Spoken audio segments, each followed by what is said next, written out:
Hi, I'm Elijah Brown. Welcome back to Johnnie Bennie Campus News, your weekly news show keeping you up to date with campus life and events. Last week, on Friday, September 24th, Johnnies and Bennies came together to celebrate the grand opening of the new Multicultural Center. The event kicked off with heartfelt speeches from various students who worked diligently to see the opening through. Director Malik Stewart said, "Students have been calling for a Multicultural Center for a number of years." He mentioned that the Senate's call to action to create a space to host critical conversations are also played a role in the development. When asked about the Multicultural Center's goals, Stewart said that the first is representation throughout the space. They plan to achieve some representation through student-created art.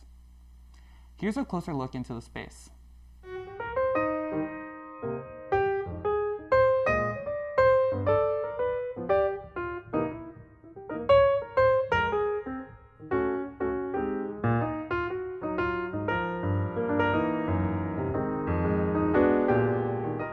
My name is Christiana Wallace, and I am an international student mentor here at the Multicultural Center. Honestly, it means a lot to me because in the past, students had no idea that this was a thing. They had no idea where it was, what we do. So now I believe it's more visible.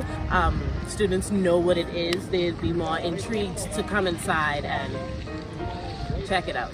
And the Multicultural Center is basically a home for me, a home for other international students, not even international, persons part of LGBTQ community, the Latinx community, so much more.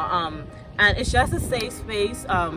There are always persons there to help you out no matter what you're going through. And like I said, it's my second home.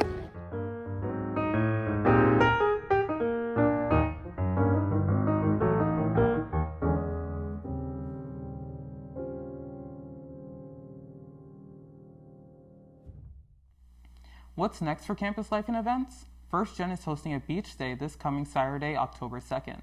The event will be held at Lake Sag from 12 to 3 p.m. Also coming up on Wednesday, October 6th, the SJU Senate and the Multicultural Center are showing the film The Mask You Live In. The film tackles society's definition of masculinity. The screening will take place at Brother Willie's Pub from 6 to 9 p.m. Now we go to Connor Williams with Sports RoundUp.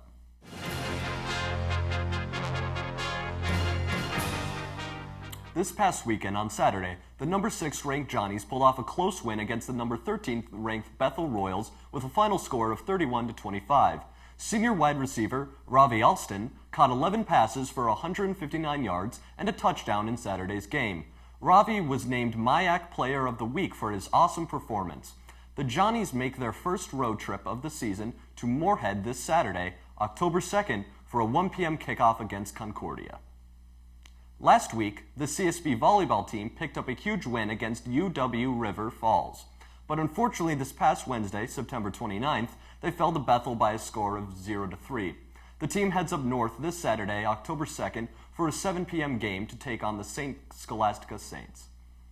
St. John's Soccer suffered a loss against Gustavus Adolphus on Friday, September 24th, and against Concordia Moorhead, putting their record at 4 wins, 4 losses, and 1 draw. The CSB soccer team shuts out Gustavus Adolphus with a 5-0 win at home. First-year goalie, Annie Waters, earned Player of the Week after the shutout. Number 20 St. John's Gulf enters this week with a 2-shot lead over Luther, Iowa after this past weekend's Twin Cities Classic. Sophomore Glavin Schugel led the Johnnies with 4 birdies. He is currently in first place out of 120 golfers. The CSB golf team placed 6th in the St. Kate's Invite.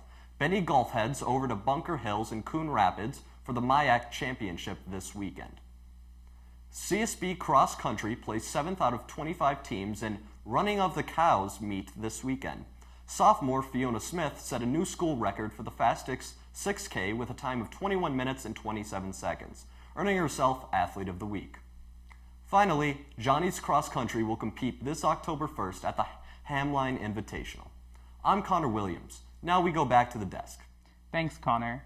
That's all for this week's episode of Campus News. Tune in next week for campus updates.